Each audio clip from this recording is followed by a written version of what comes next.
Prime bank school cricket আপনি scholarship পেয়েছেন, বাংলাদেশকে অনূর্ধ্ব-19 এশিয়া কাপ জিতিয়েছেন এবং হাতে প্রাইম ব্যাংকের কংগ্রেচুলেশনস ট্রফি। কেমন লাগছে?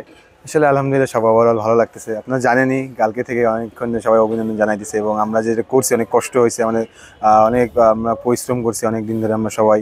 সো ভালো লাগতেছে। প্রাইম ব্যাংক আমাকে একটা উপহার দিয়েছে, ধন্যবাদ প্রাইম ব্যাংক। আমার পাশে যতদিন দাঁড়াইছে এই জন্যই অনেক ধন্যবাদ প্রাইম ব্যাংককে। ফাইনাল ম্যাচ তো খুব টাফ ছিল, ভারতের মতো টাফ অপোনেন্ট। যখন 200 কম রান, ওই বিশ্বাসটা ছিল যে না আমরা ম্যাচটা বের করে নিতে পারবো। আসলে দেখেন যে আমরা তার ফাইনাল আগে যে সেমিফাইনাল ম্যাচটা খেলছিলাম সেখানে আমরা পাকিস্তানের মন যারা কিনা টুর্নামেন্ট বেস্ট খেলছে তাদেরকে আমাদের বোলিং সাইডে আমরা 116 রানে বা 17 রানে অল আউট করছিলাম।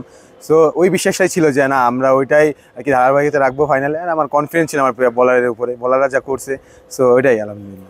একমাত্র ওয়ালটন এসি দিচ্ছে 1 বছরের রিপ্লেসমেন্ট গ্যারান্টি।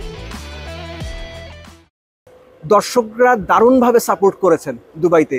দর্শকদের সাপোর্টটা কতটুকু এনজয় করেছেন, কতটুকু কাজে লেগেছে সেটা? হ্যাঁ অবশ্যই, তারা যে আসলে সকাল থেকে কষ্ট করছিল আমাদের জন্য আসছে তারা, এবং আমাদের জন্য অনেক সাপোর্ট করছে মানুষজন। আর তাদের সাপোর্টটাই আমাদের দেখেন অনেক সময় ঘুরাই দিচ্ছে। তারা যখন কথা হয়তো অ্যাপ্রিসিয়েট করছে ব্যাটসম্যান বা যারা বলেন একটু সমস্যা হয় মেন্টালিভাবে, সো ওইটা আমাদেরকে খুবই হেল্পফুল করছে। একটা পর্যায়ে মনে হচ্ছিল যে বড় পার্টনারশিপ দাঁড়িয়ে যাচ্ছে, আপনি বোলিংয়ে এলেন, খুব কুইক সাকসেশনে 3 উইকেট চলে গেল। এই যে বোলিং এ আসা, বোলিং চেঞ্জে আসা, এটা কি কোচের কল ছিল, স্ট্র্যাটেজিক প্ল্যান ছিল, একদম আপনার মাথা থেকে এটা বের হয়েছে? অবশ্যই দেখেন যে কোচ আর আমি সবকিছু নিয়ে সে বলছে হয়তো আমি সেটা নিয়েছিলাম আর কি। আমিও ভাবতেছিলাম যে আমি যাবো কারণ এই পাশে দেখতেছিলাম যে একটা লেফটি ব্যাটসম্যান ছিল। সো ওইভাবে হিসাবে দুজনে ক্যালকুলেশন আর কি মিলছে, তাই আর কি বোলিংয়ে গেলাম যে আল্লাহর রহমতে 3টা উইকেট নিয়ে নিয়েছি লাস্টে।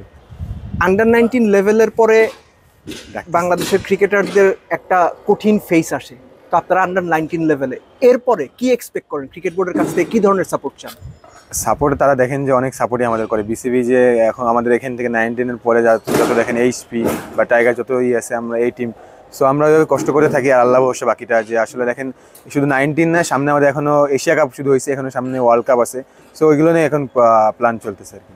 আসলে দেখেন যে আমরা ফাইনাল আগে যে সেমিফাইনাল ম্যাচটা খেলছিলাম সেখানে আমরা পাকিস্তানের মন যারা কিনা টুর্নামেন্ট বেস্ট খেলছে তাদেরকে আমাদের বোলিং সাইডে আমরা 116 রানে বা 17 রানে অল আউট করছিলাম। সো ওই বিশ্বাসটাই ছিল যে না আমরা ওইটাই আর কি ধারাবাহিকতা রাখবো ফাইনালে। আর আমার কনফিডেন্স ছিল আমার বলারের উপরে, বলাররা যা করছে। সো ওইটাই আলহামদুলিল্লাহ। অবশ্যই দেখেন যে কোচ আর আমি সবকিছু নিয়ে সে বলছে হয়তো আমি সেটা নিয়েছিলাম আর কি। আমিও ভাবতেছিলাম যে আমি যাবো কারণ এই পাশে দেখতেছিলাম যে একটা লেফটি ব্যাটসম্যান ছিল। সো ওইভাবে হিসাবে দুজনে ক্যালকুলেশন আর কি মিলছে, তাই আর কি বোলিংয়ে গেলাম যে আল্লাহর রহমতে 3টা উইকেট নিয়ে নিয়েছি লাস্টে।